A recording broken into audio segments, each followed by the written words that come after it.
आप सभी को 75वें स्वतंत्रता दिवस की बहुत-बहुत बधाई। Many happy congratulations for the 75th Independence Day of the country। आज पूरा देश स्वतंत्रता दिवस मना रहा है और इसकी तैयारियां, इसका उत्साह कई महीनों पहले से शुरू हो गया। जब हम कहते हैं 75वां, तो इसमें बहुत सी बातें रहती हैं। 1947 में जब देश आज़ाद हुआ, तो लोगों ने कल्पना की होगी कि 75वां जन्म दिवस इस देश का आज़ादी के रूप में कैसे मनाएंगे। और वो आज जहां भी होंगे, कहीं ना कहीं हम सभी को देख रहे होंगे कि देश ने 1947 से और 2021 तक के बीच में क्या किया, क्या पाया। ऐसे शुभ अवसर पे हमें क्या खोया, उसकी बात नहीं करनी चाहिए। पर हमने बहुत उन्नति करी, हमने खोया भी। खोया उन लोगों को जो मेनली जो हमारे सुरक्षा के अधिकारी होते हैं, जो बॉर्डर पे होते हैं, जो जो आंतरिक सुरक्षा और जो बॉर्डर की सिक्योरिटी पे रहते हैं, उनको हमने जरूर खोया। और विगत 1-1.5 साल में हमने अपने बहुत से नियरेस्ट डियरेस्ट घर के और ऑफिस के लोगों को भी खोया कोविड-19 की वजह से। पर जो भी हुआ, जब हम कुछ लॉस होता है तो इस पे भी हमें सोचना चाहिए, क्यों हुआ? क्या हम इसको कम कर सकते थे? क्या हम इसको ज़ीरो कर सकते थे? और इन सबको ध्यान में रखते हुए हम कैसे आगे बढ़े? आज सुबह ही मैं अपने ऑनरेबल प्राइम मिनिस्टर और प्रेसिडेंट CSIR श्री नरेंद्र मोदी जी का कुछ भाषण सुन रहा था। तो जो एक स्लोगन है, उसको उन्होंने आगे बढ़ाया, सबका साथ, सबका विकास, सबका विश्वास और सबका प्रयास। सबका प्रयास जो है, वो घर से शुरू होता है, ऑफिस से शुरू होता है, जिले में होता है, प्रदेश में होता है और तब देश तक जाता है। एक-एक जो हमारी जो पॉपुलेशन है, इसमें एक-एक इंसान, एक-एक व्यक्ति इन्वॉल्व होता है और तभी घर की उन्नति होती है, देश की उन्नति होती है और फिर दुनिया की उन्नति होती है। क्योंकि प्रोग्रेस, ग्रोथ, इसकी कोई बाउंड्रीज नहीं होती। और शुरुआत जो है वो घर से, और आप डे टू डे जो ऑफिस में काम करते हैं, उसी से होती है। हमारे ऑनरेबल प्राइम मिनिस्टर ने 12th में 2020 को एक टर्म कॉइन किया था, आत्मनिर्भर भारत। और आत्मनिर्भर भारत जो था, ये एक प्रेरणा से निकला। जिससे ना कि जरूरत ही खोज की जननी होती है। तो जब कोविड शुरू हुआ, उस समय आप सभी को पता है CSIR ने भी काफी कोशिशें की। 37 लैब्स की CSIR की जो शाखाएं हैं पूरे देश में, अगर आप ध्यान से देखें तो इतने सोच विचार के बाद बनाई गई है और पूरे देश में बनाई गई है। हमारे honourable DG CSIR doctor Mande ji ने सभी लैब के डायरेक्टर्स को वेब पे बुलाया, डिस्कस किया। हम लोग 3 घंटे, 4 घंटे, 5 घंटे डिस्कस करते कि क्या कर सकते, और उसमें यही निकल के आया कि हम अपनी लैब की कैपेसिटीज और जो एक्सपर्टाइज हैं उनको ध्यान में रखते हुए और इस कोविड की जो महामारी है इससे बचाव, इसके उपचार और इससे लड़ने की क्षमता विकसित करें, जो हमारे लिए और देश के लिए और दुनिया के लिए लाभकारी है। आप सभी को ज्ञात है कि इसमें सभी ने बहुत मेहनत से काम किया, टेक्निकल ग्रुप हो, नॉन टेक्निकल ग्रुप हो, सभी ने बहुत मेहनत से काम किया और 100 से ज़्यादा technologies including rapid diagnostic kit, sero survey, PPE kit, oxygen concentrator, ventilator, face mask, sanitizer, disinfected box और ऐसी जो भी टेक्निक, जहाँ भी जो भी एक्सपर्टाइज थी उसको देखते हुए डेवलप की गई। लोगों ने पोस्टर्स बनाए अवेयरनेस के लिए, रोड मैप बनाया ट्रैफिक के लिए। ये सारी चीजें इसलिए हुई क्योंकि सबने मिलके काम किया। तो जो सबका साथ, सबका विकास, सबका विश्वास, सबका प्रयास जो होता है वो उसका एक एग्जाम्पल सीएसआर खुद है अपने में, कि हमने इतने जोर शोर से काम किया कि उससे जो है आम जनता को भी काफी लाभ पहुंचा। पर इसके साथ ये भी जरूरी है, ये हम इसलिए कर पाए क्योंकि हम निरंतर काम कर रहे हैं।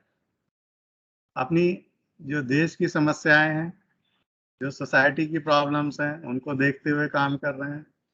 सोसाइटी में अगले 20 साल में, 50 साल में क्या प्रॉब्लम आ सकती हैं, उनको देखते हुए हम फंडामेंटल रिसर्च कर रहे हैं, जो कि अगले आने वाले सालों में अप्लाइड रिसर्च में कन्वर्ट होगी और अप्लाइड रिसर्च से ही टेक्नोलॉजी आती है।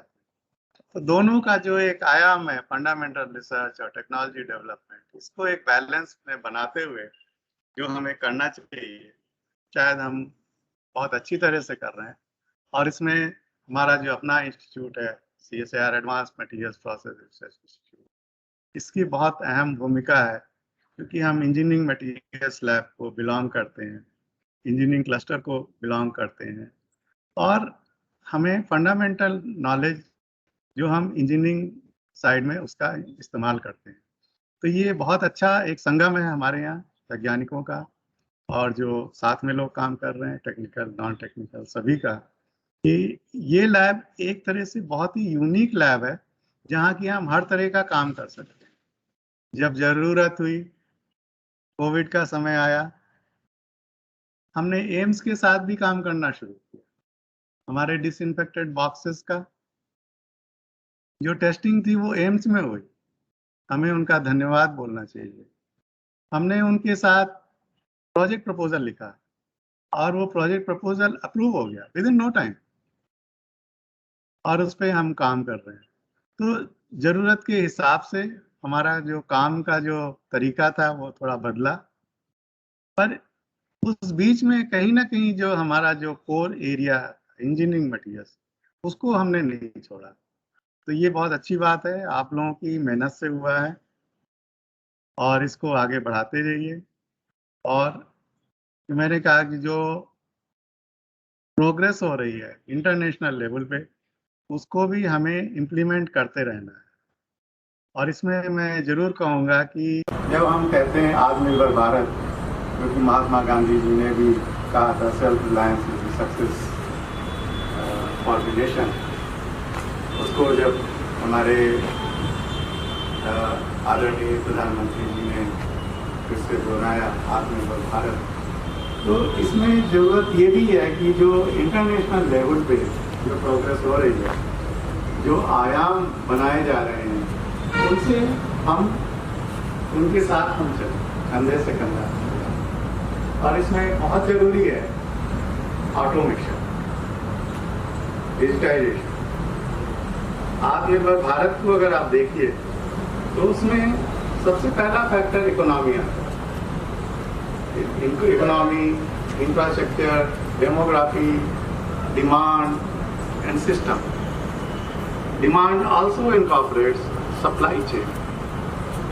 अगर हमने कुछ बना लिया और हम उसका सप्लाई चेन इस्टेब्लिश नहीं कर पा रहे तो ये भी एक मुश्किल बात है।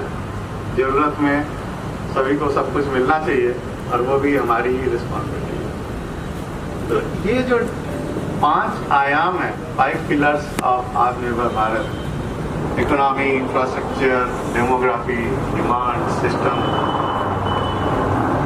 इसको इंटरनेशनल लेवल पे हम कैसे प्रूव करेंगे कि हम इसमें पूरी तरह से सक्षम हैं और किसी भी देश से कम नहीं है। उसके लिए हमें फिर इंडस्ट्रियल जो इवोल्यूशन हो रहा है इंडस्ट्री 1.0 से, जो कि जहाँ तक मुझे याद है 18th सेंचुरी में शुरू हुआ, जहाँ पावर लूम की शुरुआत हुई 1874 में, जो मुझे याद आ रहा है, और पावर स्टीम इंजन शुरू हुआ और पावर स्टीम इंजन से इंडस्ट्री 4.0 तक आ गए हम, जहाँ की हम ऑटोमेशन की बात करते हैं, रोबोट्स की बात करते हैं, 3D प्रिंटिंग, एडिटिव मैन्युफैक्चरिंग, और अब इंडस्ट्री 5.0 की बात हो रही है। हम इंडस्ट्री 4.0 की ही अपने को इम्प्लीमेंट करने का अभी प्रयास कर रहे हैं और ये देखना पड़ेगा कि हमारे यहाँ संस्थान में कितना उस डायरेक्शन में काम हुआ है, कितना हम उसके एड पार आ गए हैं। और इंडस्ट्री 5.0 में इसलिए people work alongside robots and smart machines, parallel working है वहाँ। क्या हम उस लेवल पे हैं? अभी शायद नहीं है। तो ये हमें सोचने वाली बात है कि इसको हम कैसे करें। तो आत्मनिर्भर भारत और जो इंडस्ट्रियलाइजेशन है, इसको दोनों को हमें साथ लेके चलना पड़ेगा, तभी हम इंटरनेशनल जो नॉर्म्स हैं उनके एट पार रहेंगे। और अगर हम बहुत अच्छी तरह से काम करें तो शायद उनसे आगे निकल जाएं और जो इंडस्ट्री 6.0 है वो हमारे यहाँ से शुरू हो। तो हमारा ये टारगेट होना चाहिए कि इंडस्ट्री 6.0 हमारे यहाँ से शुरू हो। क्या ये हो सकता है? जरूर हो सकता है, अगर हम उस पर निरंतर कोशिश करें। रही बात कैसे करें इसको, एक तो ये है इक्विपमेंट्स खरीदेंगे, बिल्डिंग बनाएंगे, ऑटोमेशन करेंगे और फिर उसके लिए हम जो बाहर काम हो रहा वही करेंगे। पर कॉपी पेस्ट से थोड़ा आगे बढ़ेंगे तभी हम कर सकते हैं। जब हम प्रोजेक्ट में जाते हैं कहीं रिव्यू मीटिंग में तो हमसे ये पूछा जाता है ये कहीं और हुआ है। शायद हम ये कहें कि कहीं और नहीं हुआ है, ये हमारे यहाँ हुआ है और हम इसी को आगे बढ़ाना चाहते हैं। तो उससे बड़ा एग्जाम्पल कोई सेट नहीं कर सकता। तो हमें उस स्टेज पे आना है। We should not be follower, we should be leader. ये कॉन्सेप्ट रख के हमें आगे बढ़ना चाहिए। इसके लिए क्या बहुत ज़रूरी है? तो मैंने कहा कोई कहेगा इक्विपमेंट खरीदेंगे, अगर आप कहिए कैसे आगे, लोग कहेंगे हमें 5 करोड़ चाहिए, हमें 20 करोड़ चाहिए, हमारा यहाँ काम रुका है, हमारी यहाँ फाइल रुकी है, हमारी एक्सेल शीट नहीं तैयार हो रही, या कोई कहेगा आज वो ट्रैफिक जाम था, लेट आ गए। और इन सबसे ऊपर बढ़ना है। क्या करना होगा? कुछ प्रोजेक्ट्स में आपसे क्या करवाया जाता है? स्वॉट एनालिसिस। स्वॉट एनालिसिस आप सबको पता है, नहीं पता है तो इसका फुल फॉर्म है SWOT। S for strength, W for weakness, O for opportunity and T for threat. लोग कहते हैं प्रोजेक्ट की स्वॉट एनालिसिस। मैं कहता हूँ उससे पहले हर इंडिविजुअल अपनी स्वॉट एनालिसिस। उससे क्या होगा, आपको ये पता होगा स्वॉट एनालिसिस आपकी क्या स्ट्रेंथ है। एस, आप ये देखो आपकी क्या स्ट्रेंथ है, और वो स्ट्रेंथ जो है आपके इंस्टीट्यूट के एजेंडा से मैच करनी चाहिए। और वो ऐसा नहीं कि वो स्ट्रेंथ साइंटिस्ट में ही हो, वो स्ट्रेंथ सब में होनी चाहिए, टेक्निकल नॉन टेक्निकल सभी में, admin, purchase, finance, security, horticulture, civil और सारे साइंटिफिक डिपार्टमेंट, सपोर्ट सिस्टम, कि आपकी क्या स्ट्रेंथ है, फिर आपकी क्या वीकनेस है। अगर आपको ये पता लग जाए कि आपकी क्या वीकनेस है, ऑनेस्टली अगर आप उसको एक्सेप्ट करें, तो हो सकता है कल को वही आपकी सबसे ज़्यादा मोस्ट पॉजिटिव स्ट्रेंथ हो जाए। पर हम अपनी वीकनेस एनालाइज नहीं करते, क्योंकि हमें शायद उसके लिए टाइम नहीं है। टाइम मिलता है तो हमें उससे डर लगता है कि हम अपनी वीकनेस कैसे एनालाइज करें। फिर होता है अपॉर्चुनिटी। अपॉर्चुनिटी क्या है? आप देखिए सोसाइटी में कौन सी ऐसी प्रॉब्लम्स हैं जिनको आप अपनी रिसर्च से सॉल्व, वो प्रॉब्लम छोटी हो या बड़ी हो, दैट इज इमैटेरियल। आप एक बार करके तो देखिए, फिर लोग आपके पास आएंगे कि आपने ये काम किया। हम करने के प्रयास में कभी कभी हम अधूरे रह जाते हैं। अरे ये तो बहुत छोटी है, अरे हम गांव में कैसे जाएं, हमारे पास ऐसे मटेरियल्स हैं जो गांव में यूज हो सकते हैं, हम क्यों नहीं जाके एक गांव में 1 किलोमीटर की रोड बना सकते जो कि इन्वायरमेंट फ्रेंडली हो, डिस्टेंस अच्छी हो और उसको लोग यूज करें। अगर हम ऐसा करते हैं तो I assure you people will come to you. You don't have to go to people. I always tell you that don't go to anybody to justify your work. You justify your work by doing your work, not by talking to people कि मैंने ये कर दिया वो कर दिया। आप काम करके छोड़ दीजिए, लोग आपके पास आएंगे। आपकी इतनी स्ट्रेंथ होनी चाहिए। अक्सर हम भटक जाते हैं कि हम जाते हैं इधर उधर, हमारे पास ये कर दीजिए वो कर, बहुत अच्छी बात है, इंफॉर्मेशन बहुत ज़रूरी है, प्रोपेगेट करना, डिसिमिनेट करना, पर उसका मोस्ट इम्पॉर्टेंट पार्ट है उसको आप इम्प्लीमेंट कैसे करें। अगर आपने इम्प्लीमेंट करके दिखा दिया तो आपको फिर इन्फॉर्म करने की जरूरत नहीं, that will be automatically inform. अगर आज एमपी कहीं पे 5 किलोमीटर की रोड बनाता है या भोपाल में या भोपाल की विसिनिटी में 1-1 किलोमीटर की 5 रोड बना देते हैं, आई एम श्योर कल को लोग आपके पास आएंगे। आपको फिर जाके बताने की जरूरत नहीं है कि हम रोड बना सकते, बिकॉज यू आर नोन। पर उसके लिए मुझे लगता है कि गट्स चाहिए, एनर्जी चाहिए और आपका बहुत ज़्यादा सेल्फ कॉन्फिडेंस होना चाहिए। और इन सब के ऊपर एक बहुत अच्छी प्लानिंग की ज़रूरत है कि आप कैसे करोगे। अगर आज मैं कहूँ कि ये करना है तो 10 सवाल उल्टे पूछे जाएंगे, कहाँ करना है, क्यों करना है, इसका पैसा कौन देगा, वेंडर कौन होगा, कॉन्ट्रैक्टर कौन होगा, ये मशीन कहाँ से है। लेकिन इन सब के ऊपर अगर आप इसको कर डालो तो शायद वो बहुत ज़रूरी है। तो ये जस्ट एक एग्जाम्पल था जो मैंने देखा। सिमिलरली रेडिएशन शील्डिंग टाइल्स का भी वही है। क्यों ना हम हॉस्पिटल्स में जाके और बताएं कि हमने इस तरह से टेक्नोलॉजी बनाई।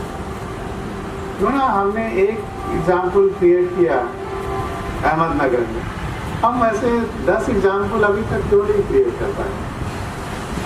तो ये बहुत सोचने वाली बात है।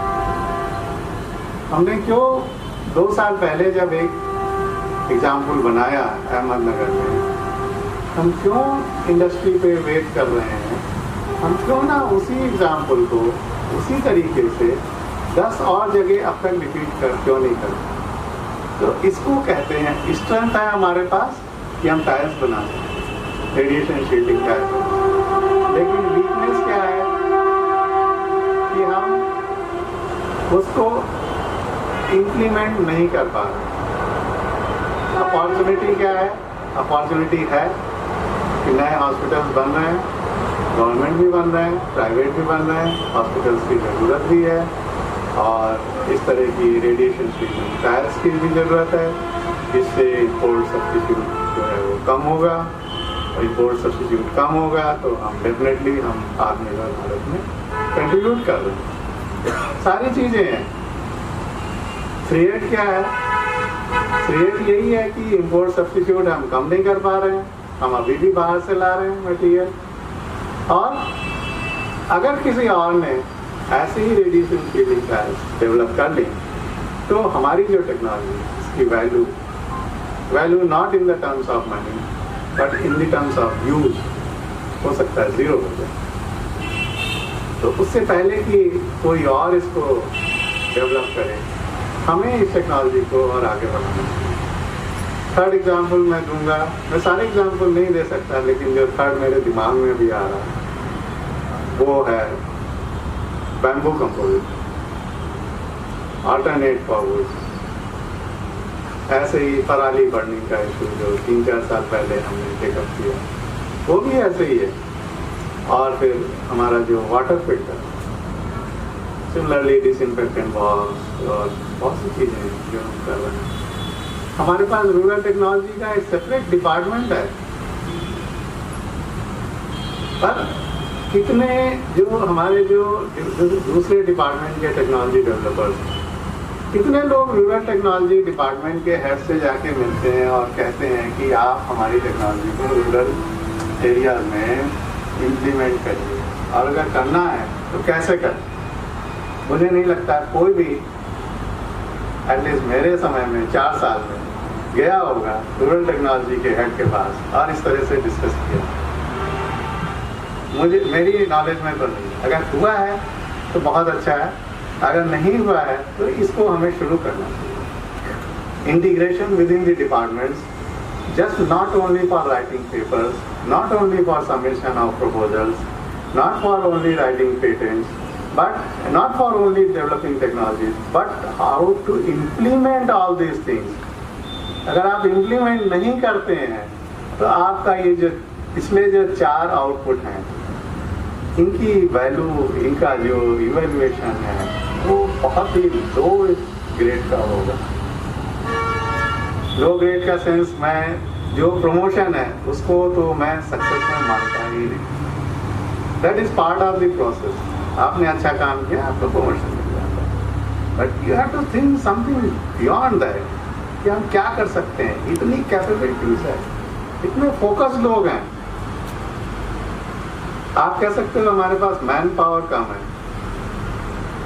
अगर आप इंस्टीट्यूट की स्वॉट एनालिसिस करो तो आप शायद इसको वीकनेस में डालो, ये मैन पावर का। मैं तो कहता हूँ ये स्ट्रेंथ है आपकी। क्यों स्ट्रेंथ है? आप एक एक से आउटपुट ले सकते हो। एक एक पे आपकी ऐसी नजर है कि आप उसको बता सकते हो ये काम हो सकता है। Every employee can contribute. So this is, I think, a strength. Take that negativity into opportunity.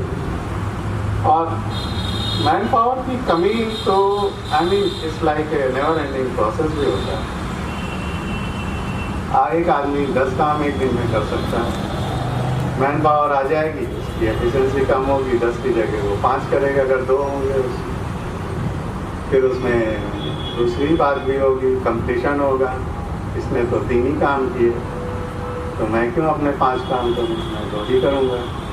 कल छुट्टी है, परसों ये है, परसों ये है, 3 दिन बाद करेंगे। तो इन सब चीज़ों से हमें उठने की ज़रूरत है। पर डेफिनेटली हम लोग बहुत अच्छा कर रहे हैं, बहुत अच्छा आउटपुट है, और बहुत ही सरप्राइजिंग है मेरे लिए भी। पर ये सच बात है, डॉक्यूमेंटेड है। आप सभी को पता है कि पिछले 40 साल की CSIR-MP की last financial year, even during covid pandemic, in terms of publication, patent and technology, we have shown our best output. We have shown our best output, and this is because of all of you who have done extraordinary work. not because of any individual's effort or any individual's guidance or direction. It's all collective effort. और यहाँ पे जो आज जो बात हुई सबका प्रयास, वो शायद हमने पहले ही प्रूव कर लिया। तो कहीं ना कहीं हम आगे हैं अपने कामों में, इसको और आगे बढ़ाना है। और जो ग्रोथ है, ग्रोथ को हम ऐसा, इसमें इतनी सक्सेस हमें मिलनी चाहिए कि हमें लोग एग्जाम्पल बनाएं, हमें लोग यार्डस्टिक बनाएं, हमें लोग प्लेटफॉर्म यूज़ करें और आगे बढ़ें। तो इन सब में हम सभी के का कंट्रीब्यूशन बहुत जरूरी है। कैंपस काफ़ी इम्प्रूव हो गया है, आप सभी अब इसको फील भी करते होगे। कोई अगर प्रॉब्लम है तो आप रिस्पेक्टिव डिपार्टमेंट के हेड से बात करो। आप सभी लोग इन टर्म्स ऑफ प्रोजेक्ट्स काफ़ी रिच हो, जो डिपार्टमेंट सपोर्ट सिस्टम्स हैं उनको हेल्प करो जैसे भी हो सकती है, इन terms of man power, in terms of financial, wherever under the rules you can do that, that is also very important. Security हमारी बहुत अच्छी है और सिक्योरिटी को हमें एक नई डायरेक्शन भी देने की ज़रूरत है कि हम जैसे विजिटर्स हैं इनको लिमिट करें। विजिटर्स वही आएँ जिन्हें गेट पे अलाउ किया जाए, जिसमें किसी को नाराज़ होने की गेट पे ज़रूरत नहीं है। अगर उनसे पूछा जाता है कि आप कहाँ जा रहे हो, किससे मिलने जा रहे हो, आपका क्या पता है। और मुझे लगता है कि विजिटर्स नाम भी जो है वो HODs के संज्ञान में होने चाहिए, उनकी नॉलेज में होने चाहिए जब वो इंटर हों। अगर आपके डिवीज़न के लोग किसी विजिटर को लाना चाहते हैं तो कहीं ना कहीं HOD की परमिशन होनी चाहिए। और it should be well in advance कि हमारे सिक्योरिटी ऑफिसर, सिक्योरिटी के जो लोग गेट हैं उनको पहले से इन्फॉर्म होना चाहिए, जिससे कि वो प्रॉपर्ली आपको अंदर जाने की परमिशन दे सकें। उससे हम सभी का भला होगा, हम लोग सिक्योर्ड होंगे और कोई अनवांटेड पर्सन जिसकी ज़रूरत नहीं है उसको आने का इतना ज़रूरत नहीं रहता। और अगर कोई है, कोई हमारा कैंपस देखना चाहता है या किसी से कुछ डिस्कस करना चाहता है, डेफिनेटली मोस्ट वेलकम। पर उसके लिए एक प्रॉपर चैनल बनाना पड़ेगा कि हम कैसे उसको करें।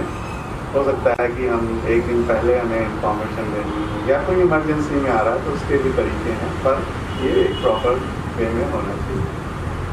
इसके लिए आप सभी लोगों का बहुत सहयोग चाहिए। कभी कभी हम टेंस रहते हैं, हमारे साथ कोई आ रहा और सिक्योरिटी पे रोका तो हमारा टेंशन और बढ़ जाता है। मुझे लगता है और कूल हो जाना चाहिए। आपको वहाँ पे गेट पे आराम करने का टाइम मिल रहा, नाम बताइए, पता बताइए, किससे मिलना है, क्या कर्तव्य है, ये सब बता के ही अंदर आइए, उससे सभी का अच्छा रहेगा। कल को आपसे भी कोई अनजाने में कोई मिलने आता है, आप नहीं मिलना चाहते और वो आपके डोर पे आके खड़ा हो गया तो आपको भी बड़ा अजीब सा लगेगा। स्पेशली ऑफिस टाइमिंग्स के बाद तो हमें और सिक्योरिटी सख्त करनी चाहिए, क्योंकि कोई भी बिना परमिशन के कैंपस के अंदर इंटर ना करे। इसके लिए मैं अपने सिक्योरिटी ऑफिसर और एडमिनिस्ट्रेटिव ऑफिसर दोनों से कहूँगा कि इसको बहुत ही जल्दी इम्प्लीमेंट किया जाए। बियॉन्ड ऑफिस आवर्स तो बहुत ही सख्त गाइडेंस होनी चाहिए कि कौन है। अगर पहले से परमिशन है, definitely person is most welcome. कभी कभी कुछ लोग अपने कामों से परेशान हो जाते हैं और ये सिस्टम है, ह्यूमन नेचर भी है कि हम परेशान हो जाते हैं, तो हमें निगेटिविटी की ओर नहीं सोचना चाहिए। और सबसे बड़ी बात ये है कि निगेटिविटी से दूर रहिए। कहीं भी आपको लगता है निगेटिविटी है, उससे दूर रहिए। दूर रहने के बहुत से तरीके हैं, तो आप सभी लोग पढ़े लिखे हो, आप सबको पता है, उससे दूर रहिए। और तब तक दूर रहिए जब तक उस जगह पर निगेटिविटी आपको। पॉजिटिव सोच रखिए, सामने वाले की जो एज है, उसकी पोजीशन है, उसको उसकी रिस्पेक्ट करिए। कि कभी कभी हम कहते हैं ना, जोश में होश खो बैठते हैं, खोने की कोशिश करते हैं, और खोने के बाद जब तक रियलाइज़ करते हैं टाइम आगे निकल चुका है। हम सभी की इस समय भी उम्र बढ़ रही है, हर सेकेंड उम्र बढ़ रही है, हम रियलाइज़ नहीं करते। तो उन सब चीज़ों से दूर रहिए, पेशेंस रखिए, हार्ड वर्क करिए। और मैं सभी से आग्रह करूँगा कि अपनी इंडिविजुअल की स्वॉट एनालिसिस करिए। आपकी क्या स्ट्रेंथ है, क्या वीकनेस है, क्या अपॉर्चुनिटी है, और क्या थ्रेट्स हैं आपके वर्क में, उनकी एनालिसिस करिए, डिवीज़न की एनालिसिस करिए। और जब ये हो जाएगा तो प्रॉब्ली हम इंस्टीट्यूट की एक स्वॉट एनालिसिस करें। प्रोजेक्ट प्रपोजल्स और इन सब की तो होती रहती है, और ये भी बहुत ज़रूरी है। तो उस समय पता लगेगा क्या खामियां हैं हमें और क्या हम कैसे दूर कर सकते हैं, इन सबको कैसे हम इनसे अलग हो सकते हैं। और सिर्फ स्ट्रेंथ और अपॉर्चुनिटी पे ध्यान दीजिए। Opportunity in terms of positive, not in terms of any way. That also you have to take out from your mind. Positive way में अपॉर्चुनिटीज़ को यूज़ करिए। और कोविड उसका एक बहुत ही जीता जागता उदाहरण है कि PPE kit, portable ventilators, face mask, sanitiser और rapid diagnostic kit, hero surveillance, ये सब जो हमने किया, ये हमने 2 साल पहले सोचा भी नहीं था। इवन मार्च 2020 मुझे याद है, लास्ट फ्लाइट, कोविड से पहले वाली जो लास्ट फ्लाइट दिल्ली से भोपाल हुई, तो बहुत मुश्किल से एयरपोर्ट पे फेस मास्क लगा लिया। सोचा था 2-3 हफ्ते की बात है और इससे छुटकारा नहीं है, पर ऐसा नहीं है। सब कुछ अपने प्रेडिक्शन से नहीं होता, और आज भी हमें कोविड के नियमों का पालन करना है, बहुत सख्ती से करना है। और तभी हम आगे कुछ जो महीने हैं या जो भी समय है, उससे हमें अपने को बचा के रखना है। हमारे यहाँ लैब में काफ़ी लोगों ने योगदान दिया इस कोविड से रिलेटेड फाइट में, ऑलमोस्ट सभी का योगदान रहा, और हम काफ़ी अच्छी सिचुएशन में हैं। हमारा इंस्टीट्यूशन चलता रहा बिना रुकावट, और सभी के जो काम थे, स्पेशली जो हमारा जो non technical but very important divisions, admin, purchase, finance, security, horticulture, civil, और भी जो हैं, उन्होंने काफ़ी कंट्रीब्यूट किया। और जो हमारे जो टेक्निकल डिविजन्स हैं, वो निरंतर काम करते रहे, ये बहुत अच्छी बात है। तो चाहे ऑफिस में हो, चाहे घर पे हो। और जो एक इन दोनों के बीच में जो सो कॉल्ड ब्रिजिंग है, PPD, उसका बहुत ही अच्छा कंट्रीब्यूशन था पूरे समय। और मैं सोचूँगा मेरा यही वो है विचार की, और जो हमारी एक्सपेक्टेशन है कि आगे के समय में भी हम लोग ऐसे ही काम करते रहें और एक दूसरे का सहयोग करें। और जो 75वीं जो हमारी जो सालगिरह है भारत की स्वतंत्रता की, इसको हम हर साल दिनों दिन, क्या कहते हैं उसको, दिनों रात चौगुनी, कुछ इस तरह का, उस तरह से इसको बढ़ाएं और निगेटिविटी से दूर रहें। हमेशा पॉजिटिव सोचें, पॉजिटिव लोगों के साथ बैठें, पॉजिटिव काम करें, और घर में और ऑफिस में अच्छी बातें करें और अच्छा आउटपुट लें। इसी के साथ आप लोगों को पुनः बहुत बहुत शुभकामनाएं 75वें स्वतंत्रता दिवस। धन्यवाद। जय हिंद।